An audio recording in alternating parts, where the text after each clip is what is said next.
കോഴിക്കോട് താമരശ്ശേരിയിൽ 2 വിദ്യാർത്ഥികൾ കുളത്തിൽ മരിച്ച നിലയിൽ കണ്ടെത്തി. പുനൂർ സ്വദേശിയായ മുഹമ്മദ് ഫർസാൻ, മുഹമ്മദ് അബൂബക്കർ എന്നിവരാണ് മരിച്ചത്. വീടിന് സമീപത്തെ കുളത്തിൽ നിന്നാണ് മൃതദേഹങ്ങൾ കണ്ടെത്തിയത്. കോഴിക്കോട് നിന്ന് രാഹുൽ സുരേഷ് കൂടുതൽ വിവരങ്ങളുമായി ചേരുന്നു. രാഹുൽ, എന്താണ് സംഭവിച്ചത്? SKN കോഴിക്കോട് താമരശ്ശേരിയിൽ നിന്നും അതിദാരുണമായ സംഭവമാണ് ഇപ്പോൾ പുറത്തു വരുന്നത്. പൂനൂരിന് സമീപം കാന്തപുരത്താണ് 2 വിദ്യാർത്ഥികളെ മുങ്ങി മരിച്ച നിലയിൽ കണ്ടെത്തിയിട്ടുള്ളത്. കാന്തപുരം സ്വദേശികളായിട്ടുള്ള അബ്ദുൾ റസാഖിൻ്റെ മകൻ മുഹമ്മദ് ഫർസാൻ, മുഹമ്മദ് സാലിയുടെ മകൻ മുഹമ്മദ് അബൂബക്കർ തുടങ്ങി 2 വിദ്യാർത്ഥികളാണ് മരിച്ചിട്ടുള്ളത്.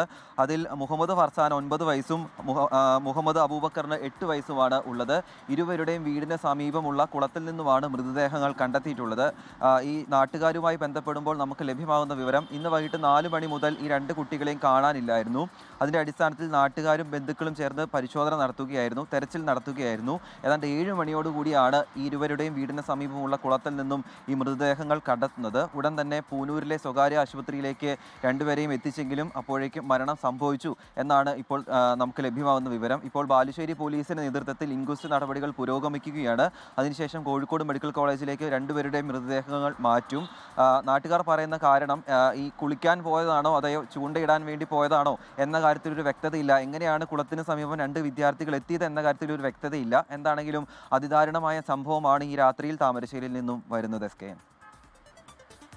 Thank you Rahul Suresh.